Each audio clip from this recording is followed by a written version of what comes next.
Okay, well, welcome back, everyone, to the latest episode of the View Dependent podcast, where we speak to leaders, engineers, and creators in the world of hyperreal 3D reconstruction with different methods like radiance fields. So, in 2022, we saw the introduction of Instant NGP, where we had to manually compile all of the technology and really build the atmosphere. And throughout the rest of 2022, we saw companies like Luma AI come out, where you'd be able to drag and drop into a browser, and it would process out for you. Now we're taking a look at a new platform called Brush from our guest Arthur today, where the barrier to entry is even lower. And now we're actually able to train directly inside of a web browser. And you're no longer even needing to use a NVIDIA GPU at this point. So if you are on Mac, you're on AMD, you're on Intel, all of these barriers to entry are just suddenly falling away. So we're really, really excited to have Arthur on the show with us today. It's so cool to have you here because I saw the project on the web when you published it, and I think you also posted it on my Discord. I was blown away. Okay, I just saw, okay, it's a Rust implementation, so who cares? Everybody can write a Rust implementation. But then I saw it trains in the browser, and I was blown away. So happy to have you here and talk with us about Brush. Hi. Oh yeah. No, I'm super to be here. I'm happy to be here. I find it great that people are has got some interest and people want to talk about the stuff. So how did you kind of get into the world of 3D graphics, and where did your attention start to turn to the world of radiance fields? Well, that's exactly right. I was in the world of 3D graphics. Like I actually, my background is in game development. So I worked in the sort of like indie game space and as a graphics programmer. So just getting all the pixels on screen. Worked on the Ori and the Blind Forest and later Manifold Garden and some other smaller indie games. I think from there, I then started to go in the slightly more machine vision-y route. I went to UCL where I worked with Gabriel Brosto and briefly with Peter Hetman, just for a master's to start in the direction of 3D reconstruction. I did my thesis on this was before nerfs were out, but it was some kind of like a multi-plane image system, so a sort of like proto nerf system.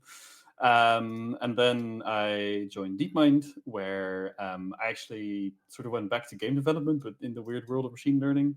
This was in the days when DeepMind was still all in reinforcement learning. And I was sort of building out games for reinforcement learning agents and, it's sort of in traditional game engine and Unity. And in there, I sort of drifted back to doing 3D reconstruction, did some projects on training agents in nerfs. So around the instant NGP times, we had a paper where we trained some like robots learning to like walk around and navigate in nerfs. I had a brief stint in some like generative 3D using diffusion models and nerfs. And I then kind of like bounced off of these like massive diffusion models again, and kind of longing back for my graphics days, I started this project and got my hands dirty in some like low-level graphics coding again. So how did you get in contact with Gaussian Splatting? And was it like from the first day when it was released, or was it like introduced during your work at DeepMind? I guess it was sort of introduced. I mean, like as soon as it came out, I was like, oh, well, this is clearly better than nerfs. Mainly like being from the real-time world. I appreciate real-time rendering and how hard that is. So seeing that like this was actually a viable route and could actually just be implemented quickly, in inference at least, like as a normal rasterizer, like that seemed very interesting to me. I played around with these sort of like environments within nerfs, but they were never like they were just about barely interactive at like 100 by 100 pixels, but that was obviously a very different world. So yeah, when that came out, I was very interested in it. When we did the some of the like generative 3D work, I did like a online viewer for the results with Gaussian Splats, and I was like, all right, time to finally actually dive into Gaussian Splats and start building this. Right, because you're also part of the team that worked on Cat 3D out of Google, right? Yes. How did you get started with Brush? So what was the intention of Brush, and what is a high-level idea behind Brush, and what makes it so different than, let's say, a Cuda implementation? Yeah, for sure. So I think my main reasoning was that I wanted something that could train on like an edge device. Like maybe the name kind of comes from like maybe you have like a few videos, or maybe you're generating something, you're laying that down and you're generating like brush strokes this world, right? And maybe you want to do stuff like that a bit more interactively. Having something that trains on the edge, how do you go about that? Not too long ago, I would have said, well, let's pick like a well, Cuda's kind of off the table because you're not going to run that on Android phone. You're not going to run that on even sort of like normal computers. And maybe a few years ago, I would have said, let's just go with like Falcon, whatever. It'll probably run on Android, and if we're lucky, on Linux and and other places. But sort of in the game dev world now, more people are using web GPU, which is kind of surprising because normally these web standards, like at least WebGL, was not something you would want to touch for like full scale games. But web GPU is coming out as quite a nice standard that actually has enough modern graphics features. And what's nice about it is that it sort of gives you a universal lowest common denominator. People have figured out what actually runs well, what runs everywhere, what can be guaranteed, what exactly are the like little spec differences between all these systems. So I was like, well, we can use that, and then we have a system that actually runs on a much wider set of hardware. Browser was originally not even really part of that, but hey, we're using web GPU, so I guess it should work on the web. So we then kind of pushed it to work on the web. It was by far harder than all the other platforms. But yeah, I think after release, that's the thing people mainly picked up on. Of like, oh my god, it's in my browser. So I definitely want to do more with that. But when it started, that was just kind of incidental. Like, we can also do that now that it is in this cross-platform spec. And so as of right now, it really is like you can just zip up a folder of images and combine it with like a transform file that you get out of Colmap, and drop it just kind of, or you hit like load file, and then it starts training the actual Gaussian splatting directly inside of a browser, right? Yep. Yeah. You just you load it in, then it starts training right away, and you can view the training. I think, like we said, I can maybe even do. Oh, there we go. All right, you got a video. Yeah. So that's. I think this video was technically taken on native, but it will look the same in the browser. You load it up, it starts training straight away, initializing from the Colmap data. You can see like how it compares to your current like training or evaluation views, navigate around It's the quite scene fast to see how it's going. as well. Yep. Decently. So I do think, again, all the fundamental pieces are in web GPU. Like there's a few CUDA instructions that would be nice to have, but we've kind of worked around all of them. And I've got some benchmark against the sort of so this is all with wouldn't be possible to already reference implementation in G-Splats, right?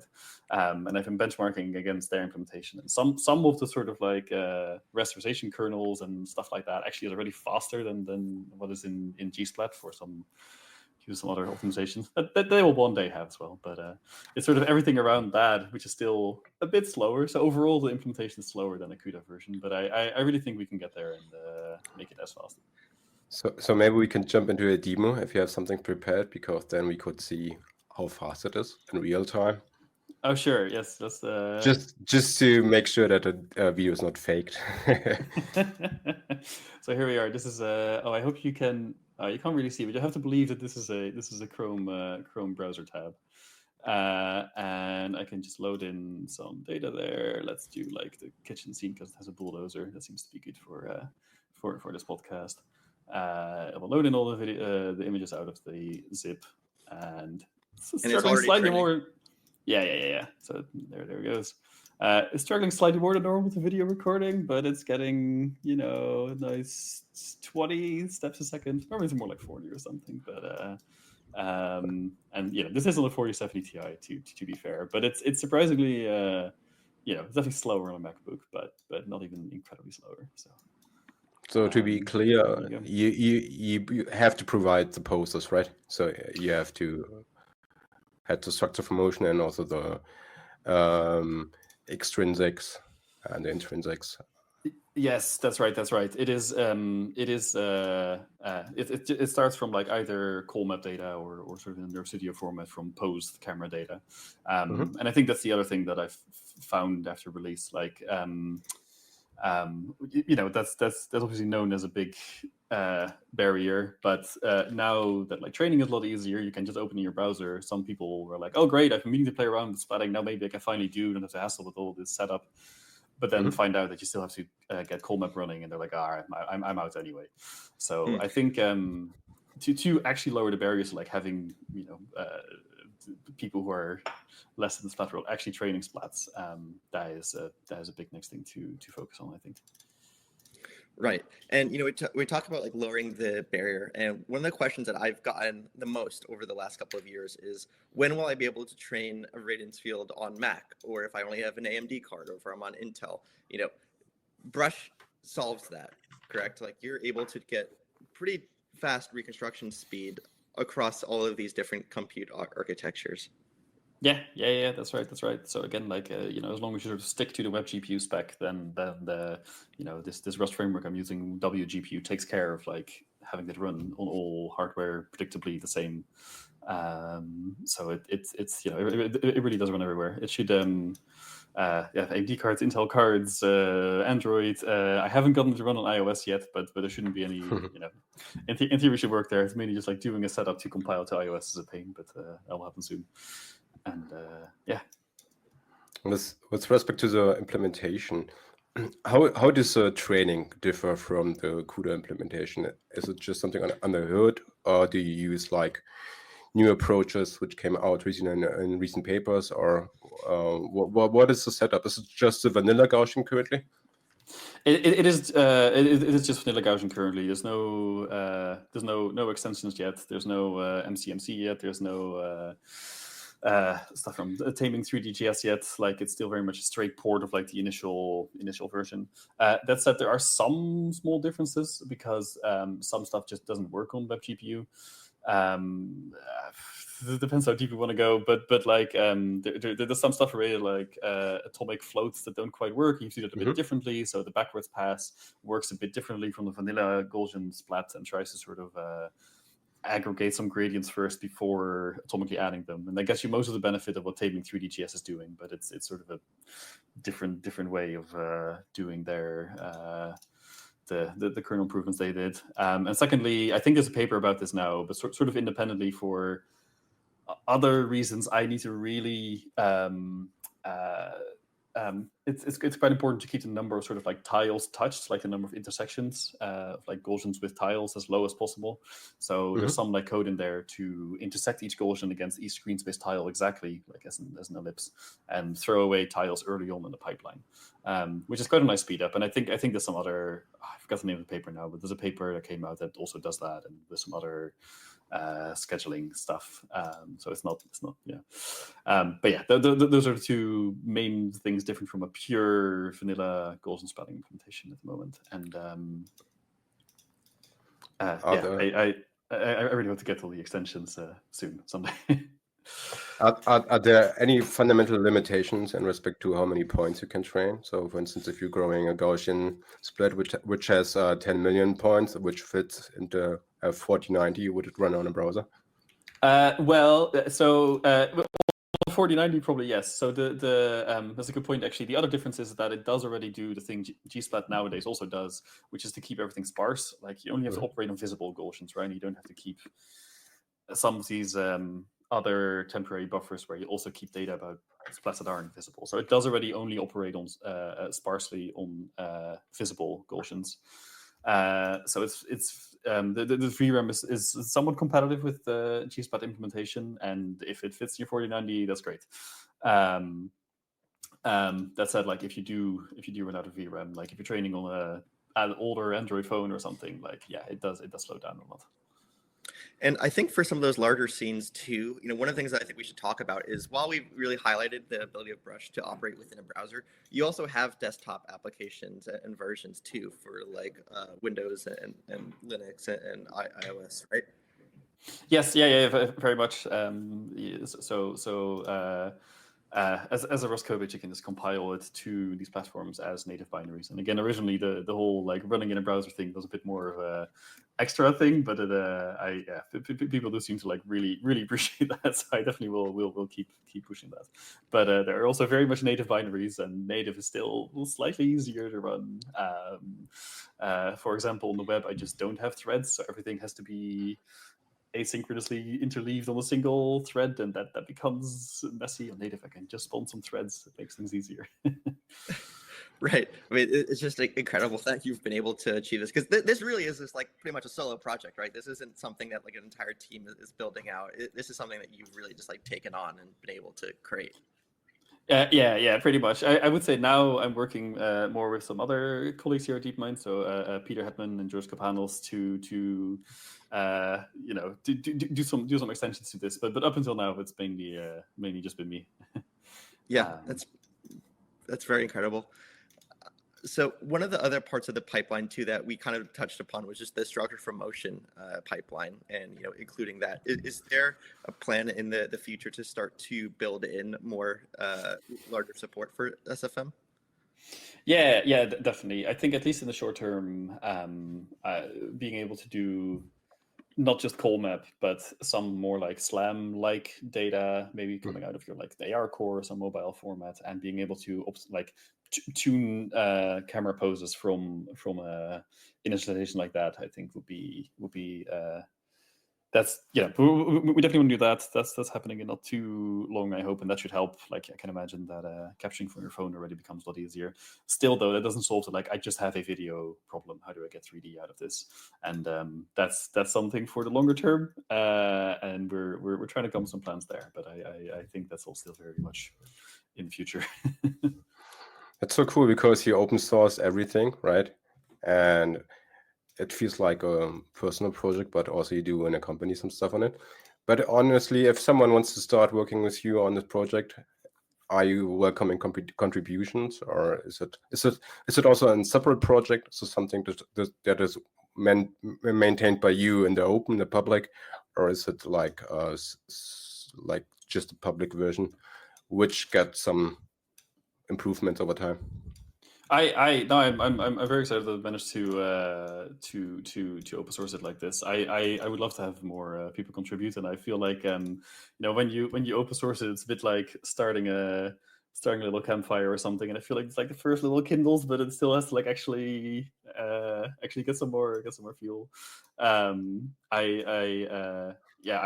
think since it's such a like out there project and a bit different, then of course like the elephant in the room is that all of this stuff is in Python. That's where the big ecosystem is. This is also secretly sort of my quest to wrangle some of this away from the Python ecosystem and create a bit more variety. So I think having it out there in the open and having people come in is for me very important. How are you replacing the tensors? You have custom tensors and operations to do all this stuff? No, so I am. There is this like Rust machine learning framework called Burn that does like the older diff graph and tensors, and it's a lot. It's very PyTorch-y. It is earlier days than PyTorch. Like the performance is still not quite there, and the ergonomics are maybe not quite there, and getting everything to run on the web. So I've done a bunch of contributions to Burn and Cube now, but it was important to me that like there is a world in which you build this just purely as like custom shader code with no tensors at all. That would have worked in some respects. That would have been easier, but I didn't want to like end up with an implementation which is just this sort of like pure graphics implementation where then you want to like, what if the means of my Gaussians are coming out of an MLP, right? I don't know. Whatever. You want to research that. I didn't want you then to be like fall off a cliff of like what you would have to implement now. The nice thing is that if you want to implement that now, you can still do that in Burn with some nicely all differentiable tensor operations and not have to go through all this. Yeah, and so I kind of wanted to expand on that topic too. And we spoke to Yoshi Sato, who built Godzilla Pro, the web viewer, also in Rust. And so I wanted to chat a bit more about like that initial thought of like this is the language that I really want to build on top of and be able to have that foundation. Oh yeah, for sure. I mean, I know it's quite tiring to have the Rust like evangelical strike force, but it is a fantastic language. Like, and I think coming from my background in like game development and such, I am much more like the statically language world. And I of course years of DeepMind have done plenty of Python, but I've never been happy with it. I have never not found it an absolute pain to work in. So I think when I was thinking about this project, it's all like a good reason to do things a bit differently. And I do also think that for like the intersection of like machine learning and graphics, where it's not just throughput. Like there is an element of latency, there is an element of like we want to integrate into more complicated other applications. There's elements of like there's other work to do, right? Like I maybe want to like load in a mesh or even load and apply, and I don't want to like do that in slow Python. So I think it makes sense to have some kind of language that isn't Python for these things. There are more options, and of course, I've done lots of C++ as well in my game dev time. But I do think Rust sometimes has a much more Python-y feel, and still, you don't end up like accidentally corrupting your memory or something. So I think it can be a really good fit for machine learning, especially this type of sort of more out there different machine learning. So yeah, compiled languages are sometimes fun, because I know every time I work in Python, it's like you forget to rename a variable at once and it crashes at a position where it's wrongly named, right? But compiled languages just give you this stuff for free. Also, you have to a little bit wait. That's more fun because you don't run into these errors, and also you don't get like this surprises of runtime in general. Yeah. And it's just the being able to refactor these things and being able to like actually reason about this code base. I don't know. Me personally, I wouldn't have been able to build this in Python, but yeah. I know we've spoken a bit about like all the things that Brush can do, but there's actually a bit more as well that we haven't discussed, and that's like your data visualizer integration with Rerun as well. So I wanted to see if we could chat a little bit about like some of these features and functionalities. Yeah, for sure. So there is this there's this tool called Rerun. It also has a very nice Python API. It's actually mainly a Python API, but also it is built in Rust, so it also has a good Rust API, where you can like log out tensors or some other information, or bits of other bits of data, and it will show up in this dashboard. And to me, that was quite nice, because my goal wasn't to build an entire have to build out all these things myself, or like a user interface or whatever. So just being able to punt that to Rerun this is very nice. And the viewer runs on the web already. You can't log out things on the web. Once they fix that, I think what I would want to do is to make all of Brush just like a window in Rerun. You can add these like custom windows, and from there it would just be sort of like one nicely integrated dashboard with all the other information you might want. So it makes it a lot more, it takes out a lot of work being able to use this. And they've really great at like supporting this kind of stuff. So what is a Rerun visualization for you? I mean, you were dragging a slider and so on. So what do you see on the overview? Is it just for the training? It's just for training. For rendering, it doesn't help you much. But like while training, think like TensorBoard, right? You want to like look at your loss graphs and your PSNRs and whatever. You want to look at like maybe how many splats are you adding. You also want to add like all your like eval views and how close those are. But maybe also some stuff like I have a thing in there so you can see how many Gaussians are rendered for each tile.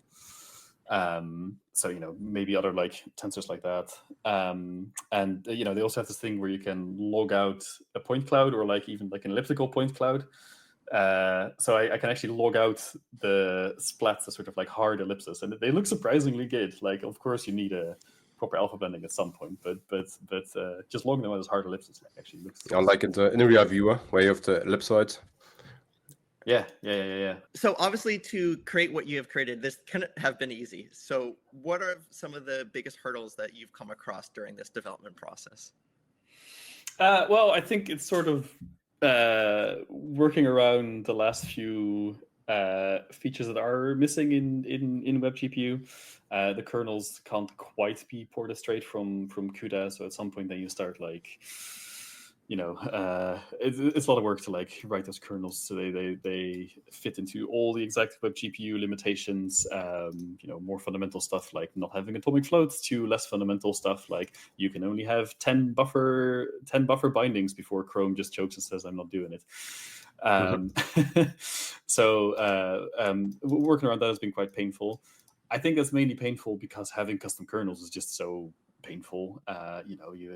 Keeping the forward and the backward exactly in sync and like having all the data match up exactly, like it just is a pain. That's also in part why I've been working with George, and he's created these like kernels in a different language called Slang, and there is some future possibility of like integrating those with Brush, and that would solve a lot of those pain points. Maybe we can talk more about that later. And I think secondly, running in a web browser again involves there's no threads. They have their own sort of like async execution model, and it was quite a pain to have to fit everything in the application to be asynchronous and run with a sort of like browser event loop without choking up the whole browser. But once you're through all that, it really largely is like it's not that fundamentally different from a Cuda implementation. So one of the things that I was kind of surprised or continually surprised by is that I'd be like, oh wow, it works on Mac, and like, oh, it works on this thing, and it also works on Android. Like, how were you able to accommodate all these different platforms and architecture, including like mobile devices? That really is just shocking to me. Yeah. So actually, I mean, at some point, some people asked about Android, and I hadn't even tried it yet, and I was like, yeah, should work. Let's give it a go, and compiled it and got it running on Android, and there were there were some other like non-shader related issues, but then it just worked first try. Like that's the amazing thing about having this. But WebGPU has done all the hard work of standardizing. This is the exact behavior you can rely on. This is behavior you can't rely on. This is what you should do to keep everything compatible with most devices out there. So that's sort of choosing that as your lowest common denominator solves a lot of these problems. This video here is running in mobile. Is that correct? Yes, that's correct. This is captured from my Android phone. So I was struggling a little bit to train this to train the scene, but it does all work. And now it's just a matter of like making it a bit faster. So you mentioned the technical challenges to get it done, the implementation of the kernels and Rust and WebGPU and Burn and so on. How about I mean, you have like the blueprint, right? Maybe something like Gsplat. So did you fall back a lot on it? Or, I mean, it's very, as you mentioned, very tedious to implement the kernels, and you can mess up a lot. You can have like small bugs in there, and then you're wondering why nothing trains, right? So was this something you use as a blueprint? Yeah, very much. So, like, a lot of credit to the Gsplat people. Like, it would have been very hard to do without this. So, they're in the project. There is like a notebook that generates a bunch of like data with Gsplats of like some like intermediate values and all the exact gradients. And I just have some tests that verify that all of those are within some small epsilon. So every time I change the kernels, I can just run that and be reasonably confident that they still match. And that is a pain because there's lots of fiddly details in there. You just have to reproduce all the bugs as well. Like Gsplat, has this thing where they just say for every Gaussian we pick so many like. We should draw a box around it, have so many sigma of the Gaussian, right? Turns out that's just wrong. Like if you want to render up to one, sort of like some epsilon of alpha, they choose 1/255. That's too small, and sometimes you just like cut off a Gaussian at the edges, right? So I had to be sure to like if I want to be able to use these tests, I have to sort of match those bugs as well, right? And like, Okay. But yeah, it renders like exactly the same up to the pixel now. And Arthur, how long did it take from kind of when you were first conceiving the idea of Brush to like where we are today? Like it's just incredible to me that this could all be done by a single person. I think it was about 6 months ago now or so, and it started was slightly slower and then really picked up. Yeah. And were you like expecting like this level of either like feedback or taking off and just excitement from the general community? I really wasn't sure. Like on the one hand was like, well, it's just like it's still worse than the original implementation. It's slower. It's whatever. Like, who's gonna care? Plus, it's not Python, right? And let's face it, that is where all the action is. So I really do think there was also a world where this would go open source and 10 people would like to tweet, and that was it. And then on the other hand, I was like, yeah, but surely there's all these people out there who don't just have an NVIDIA card, like the MacBooks galore. There must be somebody waiting for this. So yeah, I'm really happy that people have noticed. And again, now I'm sort of trying to kindle the fire of like, come on in, come over and contribute, or just open some issues, or try it out and let me know how it isn't working yet, because I do really want this to be a useful tool. Yeah, I mean, if someone wants to make something successful in the radiance field, you need to have a Lego dozer, and I see it in your background, so that reveals a lot. This is my favorite Christmas present. A colleague of mine at some point showed up with like, I scoured eBay and I found one. Yeah, that Lego bulldozer is surprisingly expensive, and so I was looking at it earlier this year. And I was like, man, I wish they picked like a cheaper Lego. Yeah, I wonder if you have like a graph where you can see it like take off after the. Yeah, exactly. I think that there are a lot of Lego collectors or salespeople on eBay who are very happy about this. So like, yeah, what's going on with these bulldozers? Yeah. No, good. I figured out a little Easter egg there. Yeah, and in terms of like the feedback that you've gotten from like people who have used it, have you been able to? Because you've been able to iterate pretty fast. Like you just released the binaries yesterday, and you've also introduced a lot more features and functionalities. Like, how is the feedback like guided the development process for you? Well, again, I already mentioned it, but the main thing I really didn't realize before, and is the web version is so important to people. Like that was a bit of an extra. Who knows? Who cares? But that seems to have really become like the headline story whenever people share it. It's like, look, it runs in a freaking browser. And I think secondly, yeah, the thing I mentioned of that cameras are still a barrier to this, and that there's that needs to be easier. That needs to be there needs to be more low key ways to get that in. And I think other than that, I'm sort of hoping people train more splats in this and do more different things with it. Like somebody was like, oh, I need like alpha transparency masking this exact way, and I implemented a nice way to do like alpha transparency masking. I think hearing about more exact use case would be really helpful. Do you have a vision for this project? So like a long-term vision? I think it still feels like such early days. Like the first thing is to just like match other implementations in performance, in like final output quality. Maybe start implementing some of the extensions. I don't think I quite want to go the gsplat route of becoming an absolute Swiss Army knife of like every paper. I do want to kind of keep it more towards some slightly standing the test of time papers that are like really like not just like small incremental pushes, sort of like the papers like MCMC, which are like, this is a different paradigm now, and that really is like sort of a bigger step change. But yeah, there's lots of those to implement. And I think once we're there, it's again the goal of like, how do you then make this low key enough to for normal people to drop in a video and go into 3D reconstruction, right? Whatever that entails. And the other second goal alongside that is like, are people going to drop that into some kind of like brush UI, like maybe, but also the point of building something like this in differently like this or in Rust is that it's a lot easier to integrate into your other existing applications, right? Like you can ship if you're some company who somehow has to have like splatting in your application. I saw somebody who does like street redesigns, which has splatting integrating gigabytes of like Cuda and PyTorch binaries on your, even on your server, but let alone like anything you ship to end users just isn't going to happen. Whereas this is something you could integrate into your application and have it be lightweight enough.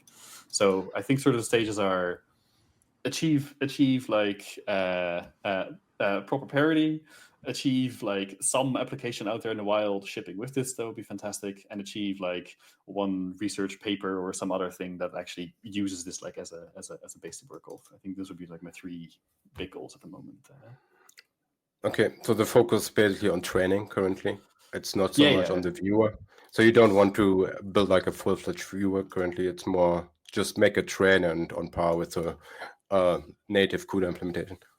Yes, so like it is also a nice viewer that runs on the web, but I don't think that's where it makes the most sense, because like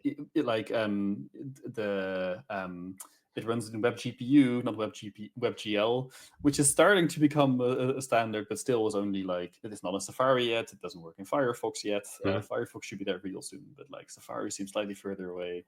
You know, I think it's a hard sell versus WebGL viewers, which do work everywhere already. So maybe that's slightly more niche use cases. And secondly is that this implementation does the like full tile rasterizing, and everything is at super high precision, and it's running through these like tensor libraries. So it's a solid implementation, so it's competitive with most viewers in performance, but it's never going to be like, well, at the moment anyway, like it's not the peak performance you could achieve in a viewer. So it's not it's definitely usable as a viewer, and that's good, but it's not where the main selling point is at the moment, I think. I'm very excited to see, the additional methods, the kind of like you mentioned, like MCMC. I know we've also spoken a little bit about the bilagrid or bilateral guided radiance field processing, and so it's pretty insane that these methods are something that even able to be shipped into like a browser environment for training. So it's just been like pretty incredible to watch. One of the other things I want to kind of talk about the development process that we mentioned a little bit earlier on is the port of Slang D that your colleague George Kopanis, who, for those who don't know, George is also one of the co-first authors of Gaussian Splatting.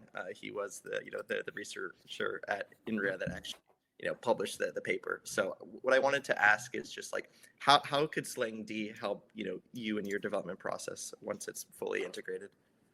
Yeah, for sure. I mean, like I was saying, by far the most painful part of this is getting the custom kernels to run. Like they have to be written in currently anyway in WGSL. That's the shading language WebGPU uses, and it's nice enough. It has some like nice low dimensional linear algebra libraries, which are so some bits are even nicer than CUDA. I don't have to random pointer chasing, but it's still a massive pain. So George made these kernels in Slang D, which are all differentiable shaders. So with those, you would only have to maintain the forward kernel, and it's a slightly nicer language anyway than WGSL. So they already have good export for SPIR-V bytecode, as it's called, and that's something I could import into Brush, and that would work with sort of like any Vulkan platform. But if we want to keep like full compatibility with all platforms, it'd be nice to keep to use the WGSL export of Slang. That's something they are working on right now, and it's coming over. Not the first sort of like versions that are working, but that's a slightly longer timeline. So I want to experiment with more soon and see how far along that is, and how good the Slang WGL export is. Because if that works, then we can solve a lot of this with those. The issue here is also always like the autograd, right? Because usually it's very slow, and also if you do it like fully in PyTorch, you can do it, I mean, and it relieves a lot, because then you don't have to write those manual backwards kernel, right? But it's very slow. So I don't know. Do you think it will have a big impact on the performance if you write everything with Slang D? So I mean, again, this is George hard work, but in Slang you can somewhat hint at like how the backwards should look, and it is sort of doing the backwards on these much like lower level operations, not on like big tensor operations. So in his Slang kernels, there is a performance hit versus like the CUDA kernels, but it's more like on the order of like 20 to 30%, which is not great, but it's stuff that's overcomable, especially if we then can use those to like much faster iterate on Is there a different rendering algorithm? Is there something else we could do here to sort of get a 2x to 5x improvement more fundamentally, rather than the exact bytecode being as fast as possible? So yeah, I think if we get that in, then if we should focus on sort of like those new research ideas that like really fundamentally speed up the algorithm. So I mean, one side is the research side, where you do experiments, where you try to improve the overall method to get better reconstruction, for instance, or to speed up whatever. The other side is running it on a browser, which is also something which enables like new applications.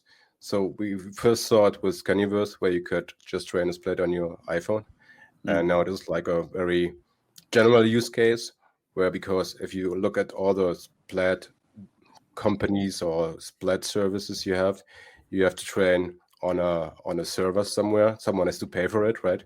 And with the web GPU implementation, you're basically shifting it to the client, right? So this is not only from a technical perspective nice, it's also very nice because then you have like quite a high cost relief. You can just train on the client side. I think this is like a very big use case for business. No, 100%. I feel like in some future where you want to imagine that instead of taking a photo, you take like a quick like panoramic shot or whatever, and it becomes a splat. Who wants to pay for the server for that, right? Whereas it that just now heats up your phone for a few minutes. Great. I want to also talk about some of the export functionality as well within Brush. So you are able, once it's been trained, to export to POY. And I kind of also wanted to chat about like where you see if it's going to be like a full circle thing for you in some ways, where it's like, oh, you could train in Brush and then put it into like a development environment, or like what are some of these other use cases that you've potentially been considering that people would use? Yeah. Oh, I have some thoughts on formats. Like, so there is just a straight POI export, and that seems to be the current standard. You can load into another viewer, and it will look fine. But I am a bit worried that it's going to hold stuff back. Like, there's already this thing where I want to integrate MIP splatting soon, which is a nice small tweak, and it's just like fundamentally better. That's great. But now suddenly your splats are not really compatible anymore. The ply will look the same, but they won't exactly render right. So I don't know. I think it's a very hard question what format these things should live in, because if we just limit to like what Gaussian Splatting is, we'll be stuck with that forever. At the same time, like having some interop, I think is really important. Like the seeing splats like in Unreal Engine where people are like actually relighting them and doing different things with them. That's fantastic. So like we need to change formats like that, but it does feel like it's quite early to be standardizing these formats. So I'm not quite sure where I land on that. I think it'll just be a matter of trying to like use some new formats as they come out, but also being a bit picky about them and not just being like every jumping on every format. Like I have somewhat mixed feelings about the recent Niantic formats that came out. Like, yeah, that's great. This is doing like some much needed compression, but at the same time, it's like, this is still just it's fundamentally the same format, just like compressed a bit better. Whereas I think we need some more flexible format at the moment still. I don't know. Yeah, because we the conversations around like Cesium integrating splats for like GLTF as well as the Scaniverse SPZ format. I am curious to get your opinion on if you think that perhaps there's so many advantages to using the POY in terms of the foundations that have already been built for applications that are more existing already, but do you feel like it would be beneficial to just have that general openness to say like similar to how Nerfs doesn't really have any type of foundational format, does it make sense to really just keep an open mind of just building something from the ground up to support all future downstream applications? Well, I think at least inevitably that will have to happen. Like it's the current ply formats won't Yeah, you're 2 papers down the line, and now it will be like either subtly incompatible or just entirely incompatible. So I think much like nerfs, the field will move too fast to like really capture that. So I think at the very least you need some kind of format where maybe you have some way to specify some metadata about what exactly this is. But I think it's just hard as so much of this stuff is still like bubbling to try to standardize on that all too much. And like it's not like normal people are not like sharing these like JPEGs yet, right? Like it doesn't have to be that low key yet. So I think yeah. So yeah, there's currently like an initiative on Discord where people are discussing a container format just to specify what's in it. Like different formats where you have videos and you can put in whatever format, MP4, whatever, and then you just specify what it is, and then your software can either read it or not, because then you're not limited to a specific ply. And currently, as you said, it's like there's so many different formats, like MIP splatting, for instance, but also like Scaffold GS, which has a fundamentally different approach how it stores data. It uses a lot of MLPs, and like the more, let's say, the traditional Gaussian splatting, where it has mostly floats hard-coded, basically. So there's a lot of going on. And as you said, yeah, there might be next week another paper which comes out with something very different. And also all these compression formats, right, which are released, they are also all incompatible. Yeah. No, exactly. On the research side, I kind of want to dive a little bit more into this, because you are also, in addition to creating Brush, you're also a very accomplished researcher. And so one of the things I want to ask you about is like what you see as like kind of like these like continual evolutions or like existing bottlenecks right now in the world of radiance fields that might be alleviated over the next like 1 to 2 years. Well, I really am more of an engineer than a researcher, but been involved with lots of other good researchers, so that's been luck in my path. But I don't know. I find hard to say. I feel like, again, the stuff I'm interested in, the quality is already good enough for a lot of people. So I think it's mainly like, how do you make this a lot more low key? How do you make it a lot faster? I think, like I saw you had a podcast last week with like the Monster and Spanner guys, and I think like moving towards sort of a more like bigger foundational model like that is yeah, I think that might go quite quickly in the future. I think the other thing is, so I've been involved in these sort of generative 3D papers, and like doing fully generative 3D is one thing, but like using them as a prior for reconstruction, I think is really, really important. It was sort of in the Cat 3D paper, it didn't quite become the headline, but there's some like comparisons in there of like doing reconstruction with and without priors in a sort of few view setting, and it's just massively better, right? Like we're in some way. Like Gaussian splatting nerfs like are machine learning, but also like they really aren't, right? Like they're not taking advantage of these sort of like massive data sets and like actually building out any kind of prior about the world. So I don't know if Cat 3D or before the reconfusion was quite the right mix of things or like easy enough to implement, but I can't. I think a version will come out which is low key enough and that can be integrated easily enough that will become like quite a crucial part of doing these reconstructions. The argument for that also being that like even if you have a densely captured reconstruction, if you zoom in enough, anything is few view, right? Like it's just a matter of like, are you hallucinating a whole table, or are you just like hallucinating the like to fine wood grain on the table?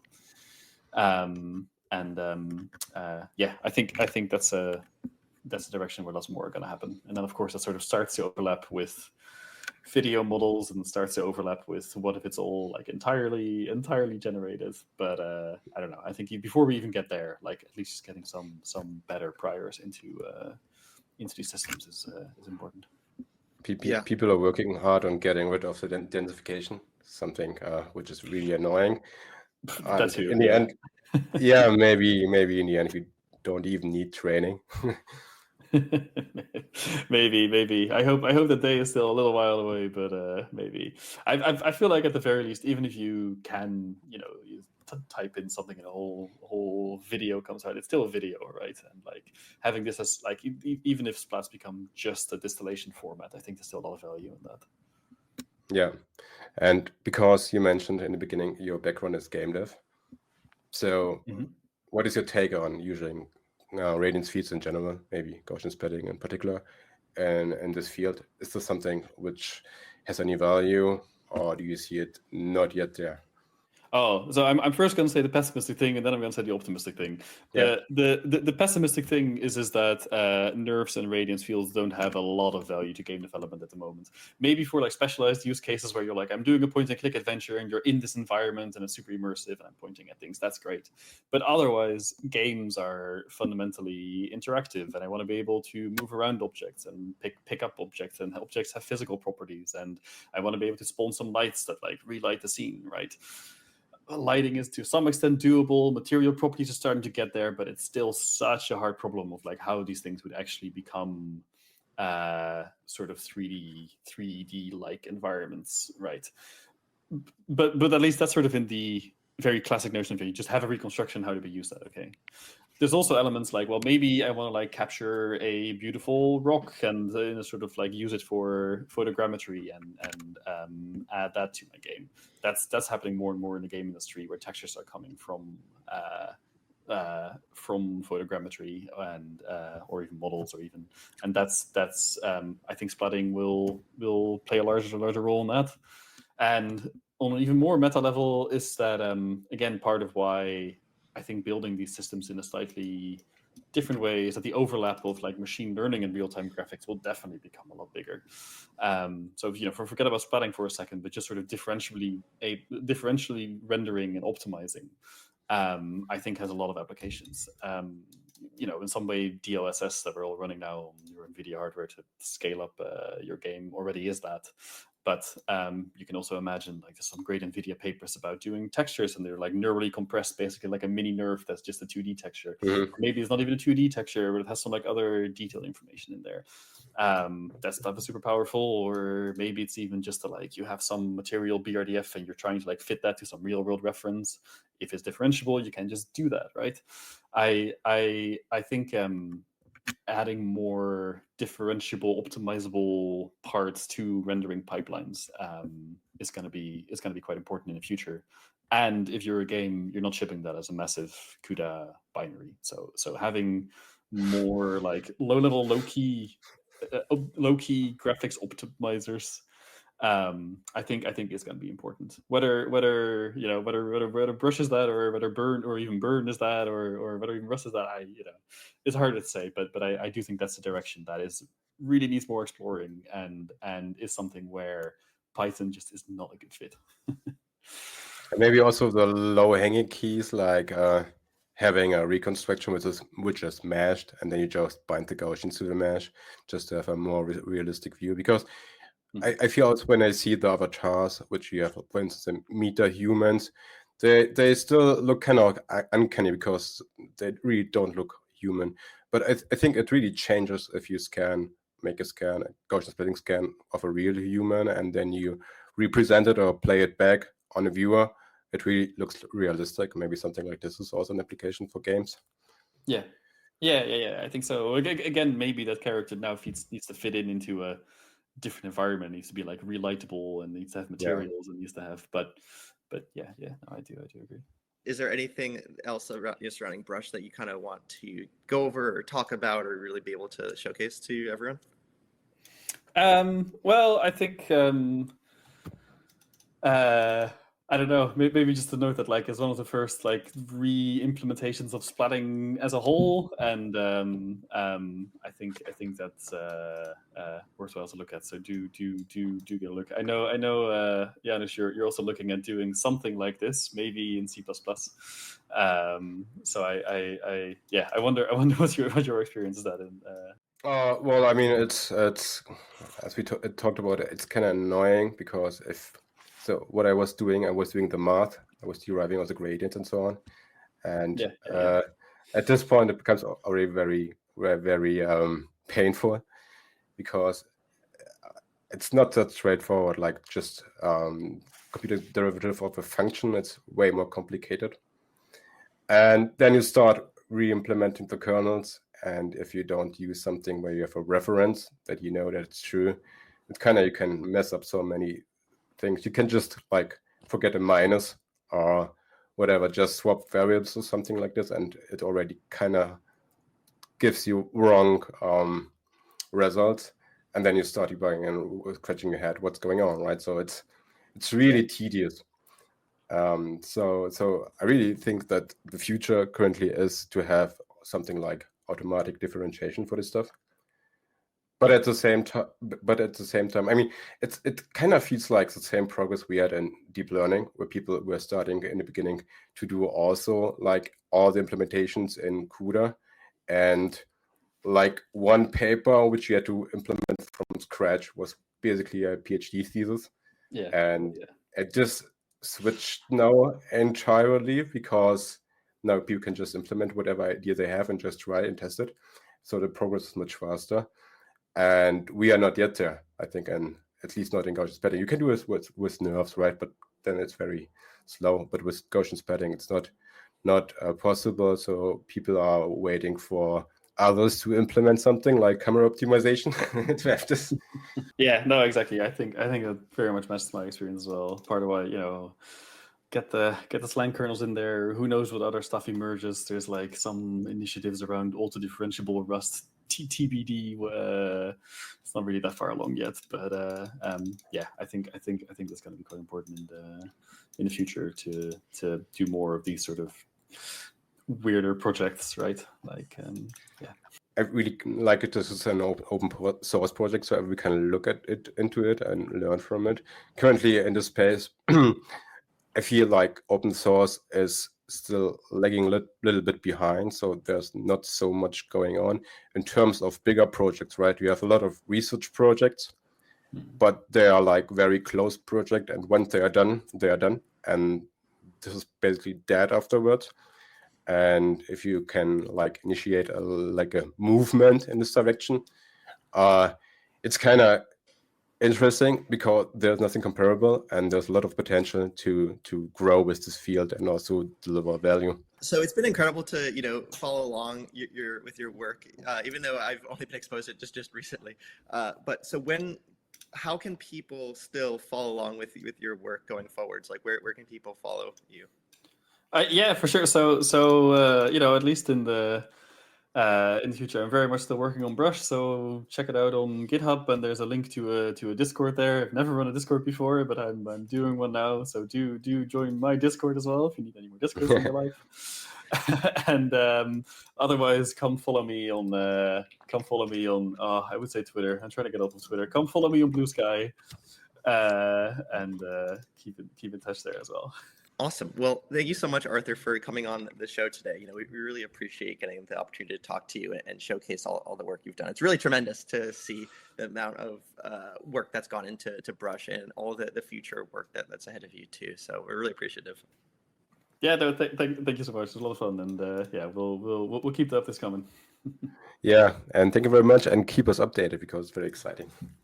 Yep. So we will return next Thursday. We're already in the midst of a really insane gauntlet of just insane guests like Arthur today, and we're really excited for next week's guest too. So stay tuned. We'll be back next Thursday.